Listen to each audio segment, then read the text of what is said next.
네, SMR 코리아 시청자 여러분 안녕하십니까? 라이너입니다. 한국 SMR에서 제공하고 그리고 제가 출연하는 라이너의 공포영화 연구실. 자, 오늘 드디어 그 첫 번째 시간인데요. 네, 오늘 여러분들께 들려드릴 영화 정말 뭐라고 할까요? 최고의 영화다 라는 말을 해드리고 싶습니다.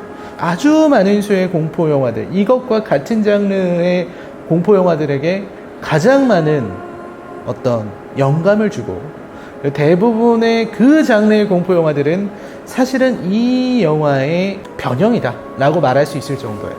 그러니까 모든 이 장르의 영화들은 지금 이 영화에 대한 주석에 지나지 않는다 라고도 말할 수 있을 정도로 대단한 작품이라고 할 수 있겠습니다.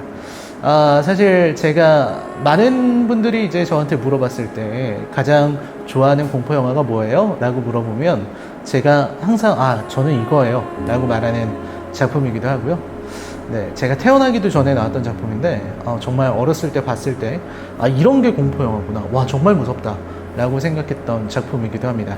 물론 제가 본 거는 출판 버전이라서 중요 장면에 잘려 있는데도 그랬습니다.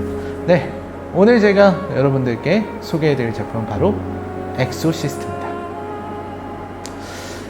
네, 1970년대에 나온 작품이에요. 1973년인가요? 그리고 아까 말씀드린 것처럼 엑소시즘이라는 거, 그리고 구마사제. 여러분, 이 구마사제라는 게 이제 실제로도 존재하는, 그러니까 정말로 카톨릭에서 공인한 게 바로 구마사제잖아요. 그러니까 이 사람들의 직업이 이렇게 영화 속에만 있는 게 아니라 정말로 구마사제가 있는 거죠. 그 교황청에서 그 공인을 했다고 하는데 그거는 또 우리 SMR 코리아 채널에서 좀 자세하게 다뤄주실 거라고 믿고요. 아무튼 그러한 이런 구마사제들의 이야기, 엑소시스트들의 이야기가 거의 제가 볼 때 대중영화로서 세상에 알려진 걸로는 첫 번째 영화가 엑소시스트였던 것 같아요.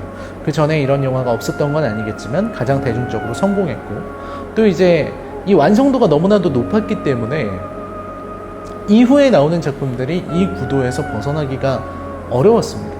그래서 얼마 전에 제가 불타는 소녀들이라는 소설을 봤는데요. 그 소설의 첫 부분도 그냥 엑소시스트를 보는 것 같아요.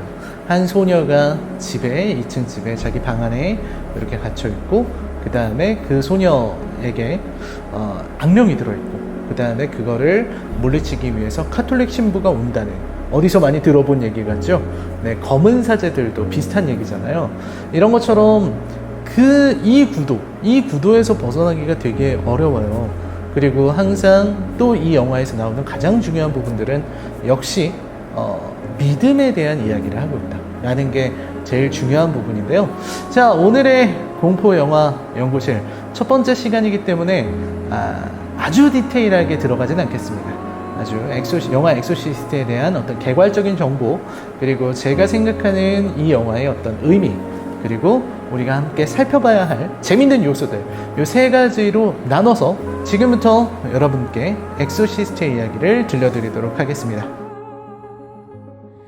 영화 엑소시스트의 이야기는 이라크의 한 발굴 현장에서 시작합니다.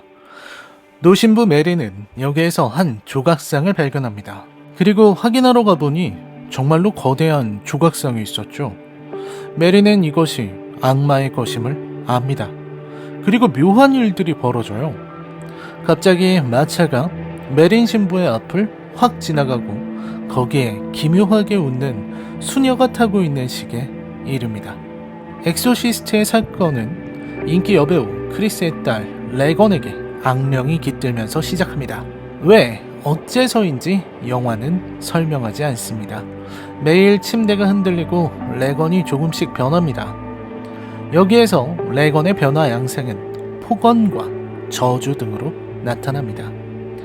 파티에 찾아온 남자에게 너는 저 위에서 죽을 거라고 저주를 내리는 레건, 그리고 동시에 소변을 흘립니다. 이처럼 영화에서 어린 소녀가 희생양이 되고 여기에서 여성성이 강조되는 것은 굉장히 흔한 일입니다. 소변도 아주 흔한 일이죠. 이러한 악령이나 악마가 나오는 장면에서 눈과 코에서 피를 흘리거나 구토하는 것도 영화에서 자주 묘사하고 있습니다. 아마 강한 악령을 보면 그렇게 반응하게 되는 모양입니다. 크리스는 레건을 고치려 하지만 계속해서 실패하고 결국 정신과에서도 답을 찾지 못한 채 엑소시즘을 받아보라는 식의 이야기를 합니다.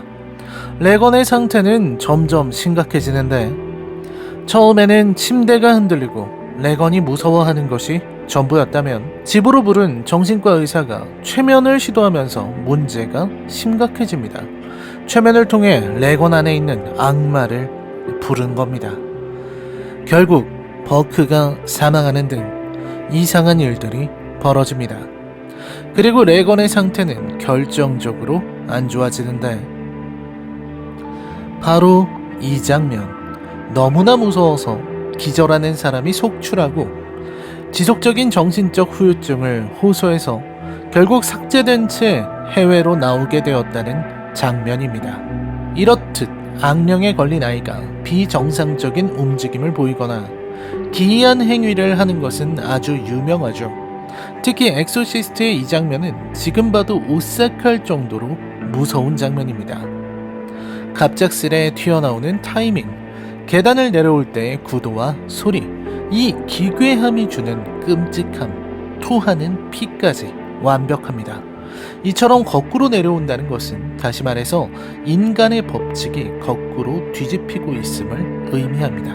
그리고 크리스가 레건과 마주하는 순간 이미 얼굴이 망가져버린 레건은 자신의 중요 부위를 칼로 마구 자해하고 있습니다. 레건은 자주 폭언을 퍼부으면서 남자들의 성욕을 자극하는 발언을 하기도 했는데 이는 악마들이 주로 욕망을 먹이로 삼고 있기 때문이라 볼 여지가 있을 겁니다. 앞에서 말한 여성성에 대한 악마의 공격적인 태도, 이는 영화 중반에 나오는 성모상에 대한 파괴적인 행위와도 연결되고 있다고 볼 수 있을 겁니다. 그리고 여기에서 레건은 그야말로 끔찍한 모습으로 크리스를 기절하게 만들죠. 앉은 자리에서 고개를 뒤로 돌리는 저 장면에도 기겁하는 사람들이 많았습니다. 지금은 많은 영화에서 따라하고 흉내내는 장면이지만 오리지널에는 오리지널의 맛이 있습니다. 사실 저는 아직도 몸 뒤트는 할리우드 공포 영화에서 엑소시스트처럼 기괴하게 보이는 장면은 못 봤습니다. 그만큼 레건 역할의 린다 블레어가 고생을 하기도 했고요. 아무튼 데미안 신부는 부탁을 받고 레건을 어떻게든 하려고 합니다. 처음에는 악마의 존재를 믿지 않았던 데미안은 점차 진실을 알고 메린 신부를 부르죠. 이라크에서부터 이 악마와 대적하리라는 것을 암시했던 메린 신부는 영화의 막바지에 등장하며 메린 신부가 이 집에 도착하는 장면은 많은 영화들에서 오마주한 장면입니다. 최근 컨저링3 악마가 시켰다 역시 초반 부분이 그냥 엑소시스트의 오마주로 점철되었다고 봐도 과언이 아니거든요. 내용은 다 아실 겁니다. 저는 핵심만 말하고 싶으니 바로 핵심만 말하겠습니다. 메린 신부는 결국 악마에 의해 죽임을 당합니다. 이런 부분들도 좋았어요. 끝내 이기지 못했다는 거. 이는 젊은 신부 데미안의 약함 때문이기도 하지만 상대 악마의 위력을 생각했을 때 노신부 혼자서는 감당하기 힘들다는 뜻도 될 겁니다. 그리고 레건은 계속해서 데미안을 흔들었고 데미안은 정말로 흔들렸습니다. 엑소시스트는 믿음의 이야기입니다. 데미안은 왜 흔들렸나요? 그 비밀은 바로 데미안의 노모에게 있습니다. 데미안은 많은 돈을 벌 수 있는 의사가 될 수 있었지만 종교적인 상담사가 되기를 바랐고 가난한 데미안에게 찾아온 노모의 병은 신에게 나를 맡겼음에도 고통이 피해가지 않는다는 방증이기도 했습니다. 데미안의 입장에서 신을, 하나님을 의심하고 원망한 적이 한 번도 없었을까요? 레건은, 아니 악령은 바로 그 부분을 흔듭니다. 악령이 메린 신부를 두려워한 이유는 메린 신부가 물러서지 않기 때문이죠. 데미안을 좋아한 이유는 데미안의 믿음이 흔들린다는 것을 알았기 때문입니다. 그리고 그 가장 중요한 부분이 바로 어머니입니다. 즉 악마가 그냥 패드립으로 화나게 하려는 목적을 가진 게 아니라는 거죠. 그래서일까요? 데미안이 레건의 목소리를 녹음하고 그걸 가지고 갔을 때 그의 사무실에 빨간색으로 다스케테라고 적혀 있는 걸 볼 수 있습니다. 일본어로 구해줘라는 뜻인데 저건 누구의 메시지일까요? 처음에는 레건의 메시지라 생각했습니다. 하지만 다음 순간 레건의 배에 Help me 라는 단어가 새겨집니다. 뭔가 이상하죠? 물론 사무실의 문구가 그냥 별뜻 없이 적어놓은 것일 가능성이 크겠지만 바꿔 말하면 내 아들을 구해달라는 어머니의 혹은 많은 이들의 구원의 기도로 적힌 글인 건 아닐까요? 이라크에서 발견한 조각상은 파주주라는 하나의 신을 의미하는 것일 겁니다. 데미안의 고결한 희생으로 그 악령은 사라졌지만 그들이 없어졌는지는 정확하지 않습니다. 그리고 미국 메릴랜드주 프린스 조지스 카운티에 있는 도시 마운트 레이니어에서 벌어졌다고 하는 이 사건은 놀랍게도 실화라고 합니다. 네, 오늘의 엑소시스트 얘기 재밌게 보셨는지요? 여러분들이 재밌게 보셨다면은 좋아요와 구독하기 꼭 좀 부탁드립니다. 댓글도 좀 달아주시고요. 참고로 저는 제 채널에선 이런 거 안 합니다. 라이너의 컬처 쇼크는 뭐 구독하기, 좋아요, 댓글 이런 거 없거든요. 하지만 SMR 코리아는 좀 달아주시길 바랍니다. 네, 감사합니다. 여러분, 저는 다음 시간에 더 재밌는 공포영화 연구실 좀 더 좋은 콘텐츠로 돌아오도록 하겠습니다. 시청해주셔서 감사합니다.